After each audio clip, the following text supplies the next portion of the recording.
Hey guys, I'm Levi LaValle, and today is the day. I'm giving you the rundown on the two Boost. VR1 Assault. Everybody wants to know, which one should I get? They know they want the Boost. They don't know which model they want. So we're going to get in that today, so let's get to it.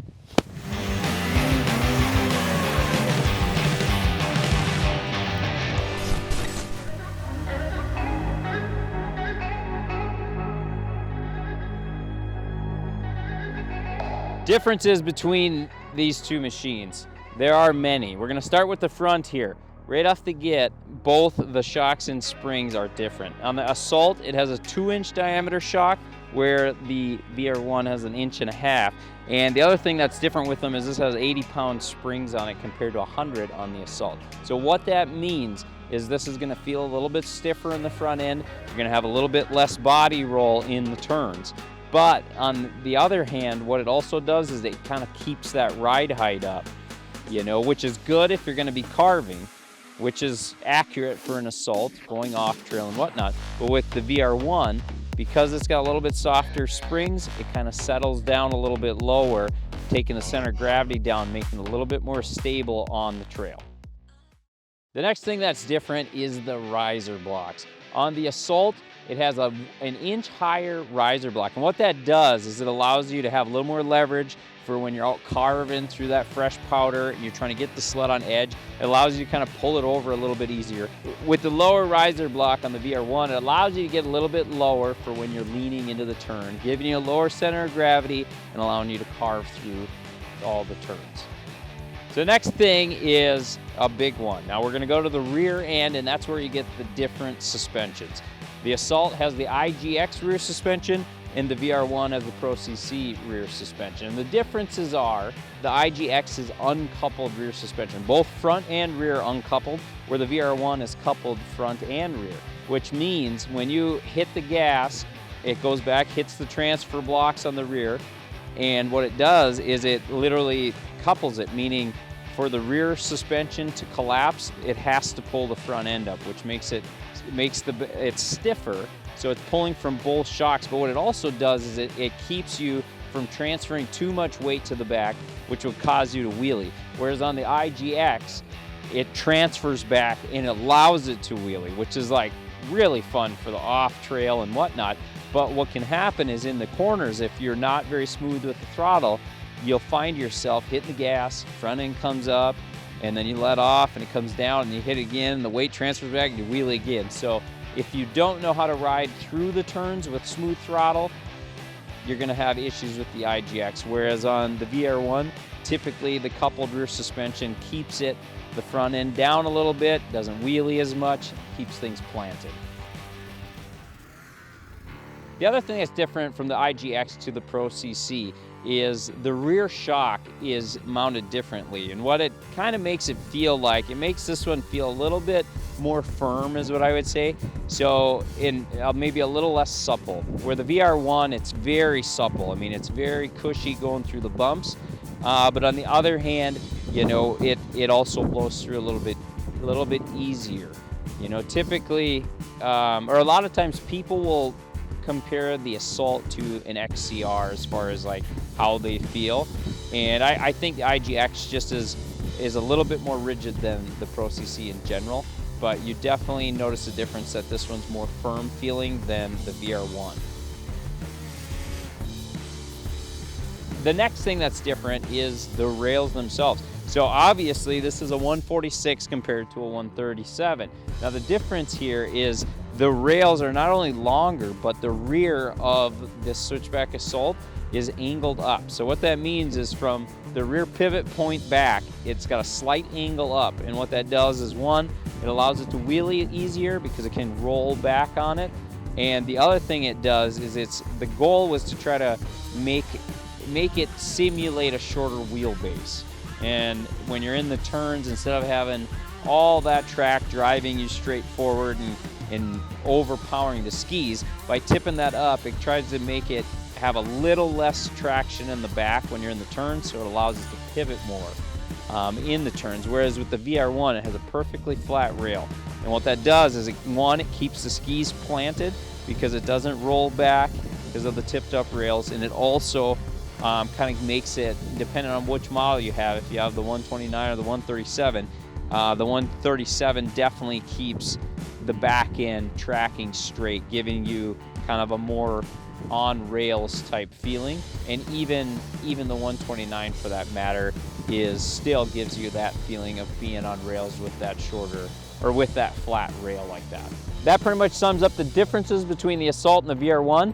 These two models have exact same track on it. They both have the Cobra 135 track, which is going to be great for this comparison, so you can see apples to apples. Both have boosts, both have the same tracks. It's literally just the differences that I talked about. And we're going to get into a handful of different things that you're going to find out on the trail, so you can see which one performs better or to your liking. All right, so that's what we got. Let's get riding. Carving definitely goes to the Assault. You know, you notice right away the little bit taller handlebar riser, you got a little bit more leverage to get it pulled over, so it's easier to get on edge. And then the next thing that you notice is once you're on edge, you notice that it just carves a little bit smoother, and part of that is because the running boards don't drag near as much. On the VR1, with the 137, especially the 129, what happens is when you roll it over so far, the running boards start dragging in the snow, and it literally, if you're in deep snow, it will hold you kind of at a certain angle, and you can feel it. It doesn't want to go any further, and to get it to go further, you have to like really give it a tug, where the little bit longer wheelbase of the Assault allows you to carve more like you would see in the mountains.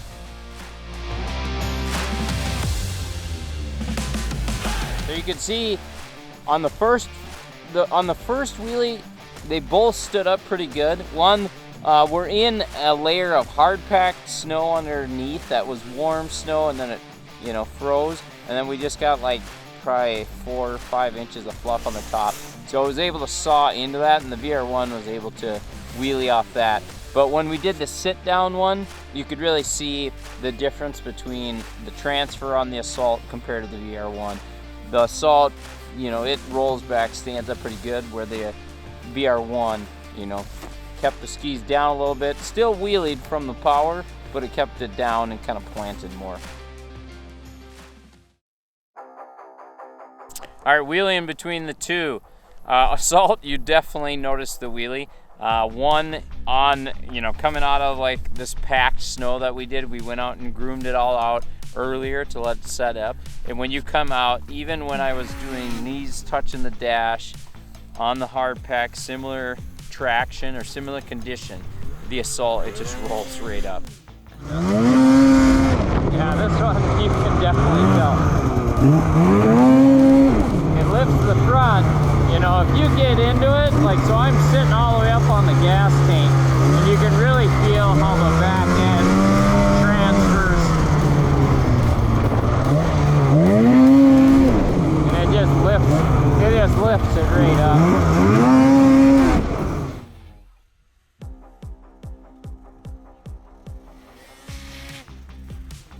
For the VR1, you know, in a similar scenario, it kept the skis, it pulled it a little bit, but you can just feel that the thing wants to keep the front end down. And that's a big thing when you're going into the corners and accelerating through the turns, is it doesn't want to lift the ski, it wants to stay planted. And that's where the VR1 excels on the trail in comparison to Assault.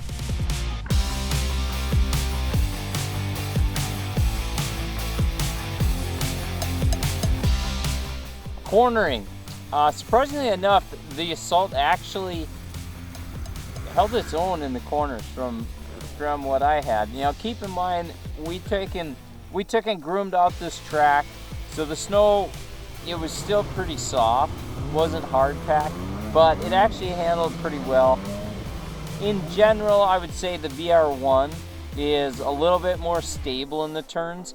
You know, with I think it just feels a little bit more stable, and maybe the shorter track with the 137 felt a little bit more nimble on trails. I would say if it was straight railing corners, the VR1 would be the ticket, especially because when you start dealing with the Assault, you have a little bit more ski lift, so it's a little bit hard to keep the skis down.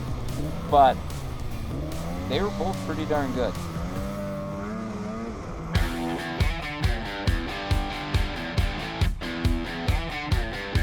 All right, through the small bumps, we'll call them small, and then this other section, we'll call them medium ones. They're a little bit more jarring.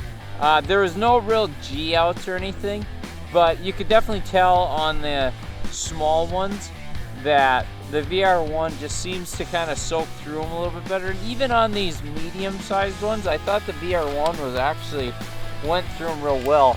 With the Assault, it felt like I could feel more input, like a little bit more deflecting or bouncing off of the bumps, and it makes sense because the suspension's a little bit stiffer. Where the Assault would excel is in those big G-out holes that you find. People call them the spine tinglers. I think the Assault would do a little bit better through those type things. But I think in general with the smaller bumps, the VR1, the suspension, it just soaks all the bumps up, so it just drives through. And you could see it on the smaller bumps. When I was going through them, it really felt like there's less movement of the machine and more of the suspension just soaking bumps up. But in general, I thought they both went through them pretty good.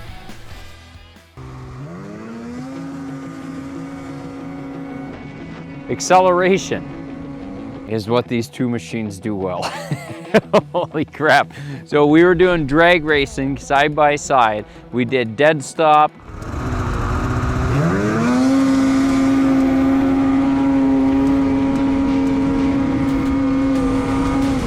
rolling starts.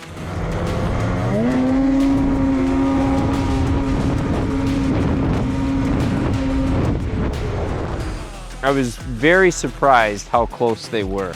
You know, we swapped sleds, pretty equivalent amount of who would win. And a lot of times it came down to like, well, he definitely got a better jump than I did off the start. One thing you do notice is the Assault, it wheelies a lot more off the start, which totally makes sense. We were doing fresh snow field rips. So, I mean, if you got into it good, it would trench down in, causing it to wheelie more. But I think if you were to do it on hard pack, that would be my question is like, would it roll back onto that tipped rails and wheelie even more than the VR1? And it probably would. But for the most part, out in that fresh snow, the sleds were almost identical. Acceleration is definitely what the Boost is all about.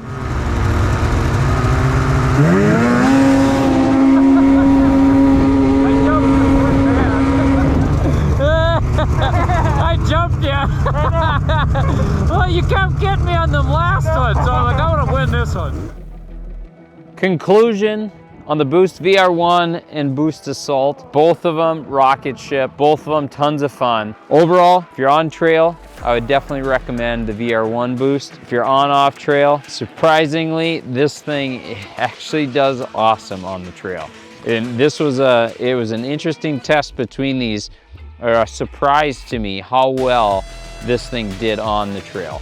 But it's definitely, the highlight is the off trail with this one, and trail for the VR1. So if you guys have any questions, please drop them in the comments below. I'll do my best to comment back. Otherwise, please like, subscribe, and thank you guys for watching. If you got any other videos you want to see, please drop them in the comments too, because I love hearing your feedback, what you're looking for. So thank you guys. Take care.